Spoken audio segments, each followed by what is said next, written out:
What you doing, James? Cooking some bacon. Little breakfast at Dual Homestead. Here in a minute, we'll take you a walk out here and look at all what's happened. You want to tell us what we've been doing over the past week or so?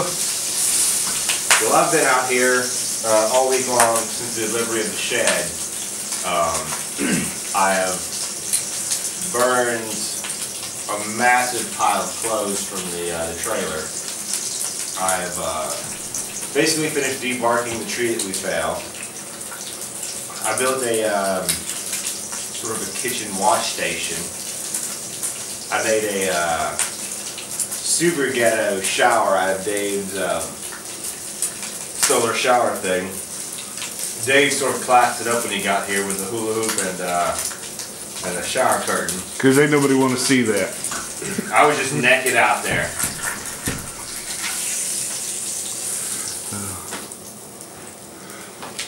Yeah.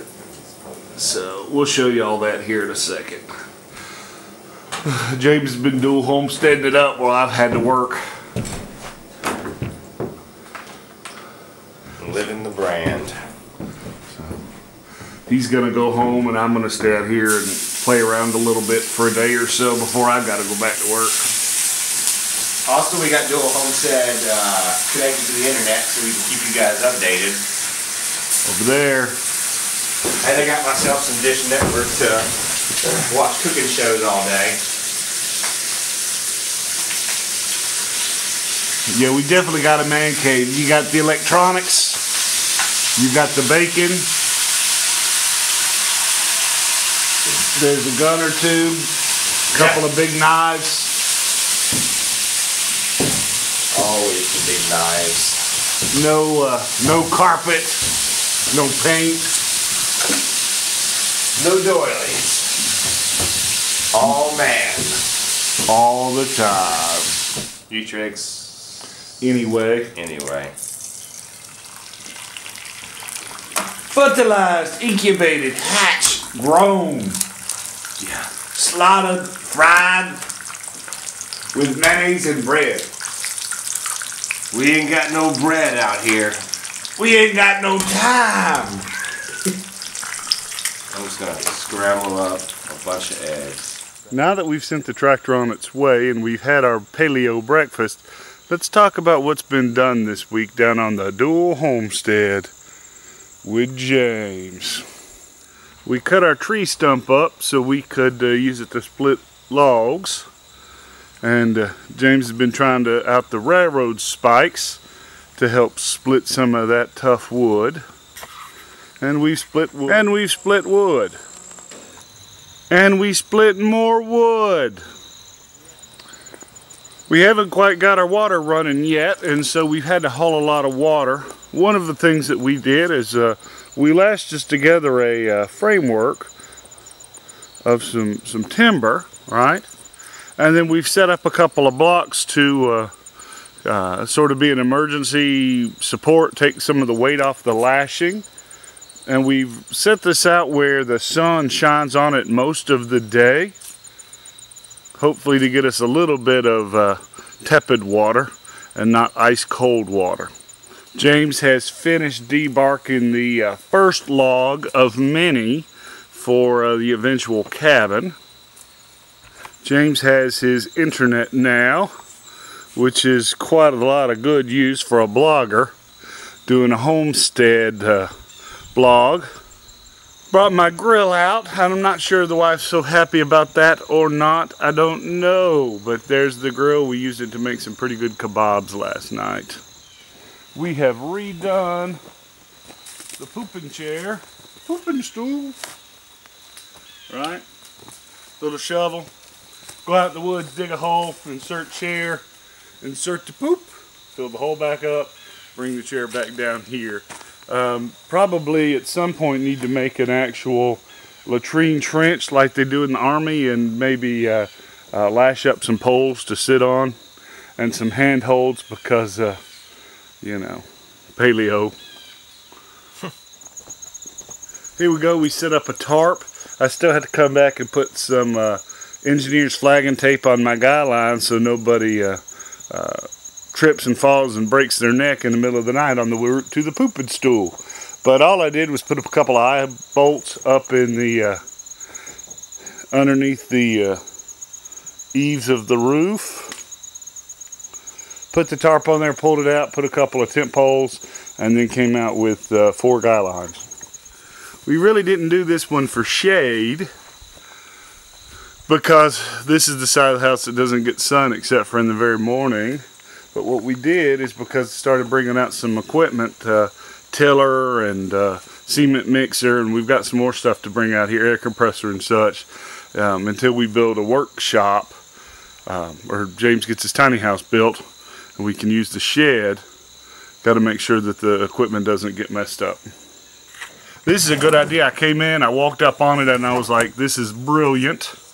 And since it was all James all the time, I'll let him tell you what he did. We had this this barrel with a spigot on it. So I broke out this window so I could set it up in there, and then I manually filled it up using this from a barrel on the ground so I could have a little wash station to do my dishes with, do a little cleaning up. At the time I was covered in sap from debarking that tree, and it was getting ready to be supper time, and I just wanted to wash up real quick. So just a quick wash station. Works pretty good. You know, hygiene out here is pretty darn important, and until we get, you know, good permanent shower, you don't want to get sick, especially with you know, people being feared of the Ebola. Yeah. I'm not real happy about this setup, but it's something I've always wanted to try, and as time progresses we'll modify it a little more. I want to take it out in the woods and hang it from a tree, but you know, then you've got to traip through the woods in your flip-flops. So I've got that camping solar heater. All it is a black plastic bag. You fill it up with water, you sit it out in the sun all day, and it's supposed to get hot. James, does it get hot? It gets lukewarm to not too bad. The first day I used it, it was actually nice and comfortable. Yesterday when I did it, it was maybe just not cold. On there, you see sometimes in backpacking, camping hacks where people will use some old pantyhose with some soap. Wife wasn't home, and I never know what is good pantyhose and what is bad, and I don't want to get divorced again, so what I did is I have an onion bag. Same principle. Last thing the tractor did before it left is it covered up our septic tank. We still have to pound that down a little bit and compact it. Found a couple of rubber mats on the ground out here. Put it in front of the shed. It's kind of hard to keep from getting the shed covered up in dirt. Took a couple of blocks, made some stairs. We're going to eventually put a deck platform out here. Okay. Here's our road. We ended up getting chert at $100 a load. We got 3 loads. Put 2 loads up here, 1 load at the bottom. Redid our little speed bump there, and then we started working on our water erosion problem up here at the top. Still got a lot of work to do because water comes down there also, but this has worked real good. It's starting to come together as a road, and what we're going to do now is either get some crusher run rocks with limestone rocks with some some limestone powder in there, which ends up getting wet and compacting and basically turning into a weak cement, or creek gravel and filling up, because it was that that speed bump there is so large that you see where it's wearing on the car frame as we drive over. But if we fill up, you know, with creek gravel up to that, it will still divert the water, but it won't be as hard on the car because it won't feel like it's a big increase. This road will never be right until we come in and ditch both sides and crown it. But we just having money problems, and so we're having to do the best we can as a stopgap measure. In amongst ripping all the siding, in amongst stripping out all of the windows that can be salvaged, we also pulled off the majority of the siding, and on both ends opened up the marriage wall where the double wide is bolted together.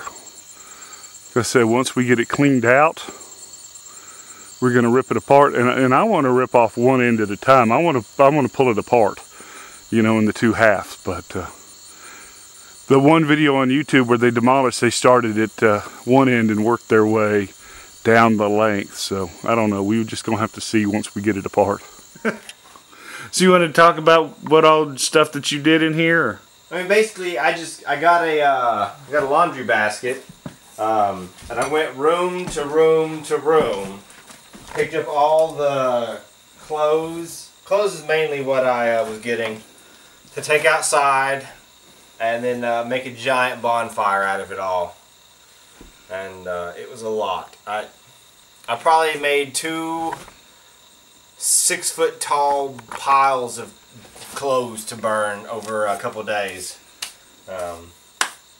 So, I mean, you can't tell, viewer at home, but me and Dave can look around and see a significant, just all those clothes gone. Well, this, you know, as we've said before, and we'll probably end up doing a post about finding homestead land because I've done it a couple times now. You can get it cheap, you can get it pretty, you know, you can get it near to amenities, but you can't have it all, right? And if it wasn't for this trailer on here, we couldn't have afforded to do this, right? And as soon as this trailer's gone, the land value is going to increase significantly, even though that don't really matter because we're not planning on selling, but, you know. You just got to factor that into your cost, that you're going to have to spend the time and spend the money to get, you know, the trash facilities to get rid of this stuff. Yeah, because renting a roll-off for a week to dump this, you know, because you can't burn everything, right? Not ethically or legally or permaculturally. And even then, I mean, the glass stuff here, all the glasses and all the ceramic ware, you can't burn it. But you can try. Okay, physically. It's not possible. We could melt it. Yeah. I think I could burn it. If you bring your forge out, maybe we could melt the glass and reforge it into something. Maybe. What's glass temperature? I don't know, but I got thermite, so I can hit it. Yeah. But yeah, a roll-off's like $3.50 a week, so that's insane. But if you live in the Middle Tennessee, Northern Alabama area and want to help tear this thing down, about the only thing we won't do is light the place on fire. Just because I don't want Tennessee Department of Environment and Conservation to kill us. And now that the shed's closed, I don't want James to beat me up for burning his shed down. Yeah. So there we go. I think that's about all we've done for the week. It's been quite a bit. James has done most of the stuff solo, but you know, that's how it is sometimes. And until next time, you catch us on dualhomestead.com, survivalpunk.com, tngun.com, youtube.com. We like the YouTubes, and about anywhere else. And if you like chopping wood, carrying water, and burning clothes, come on out to dualhomestead.com, where we do that all the time.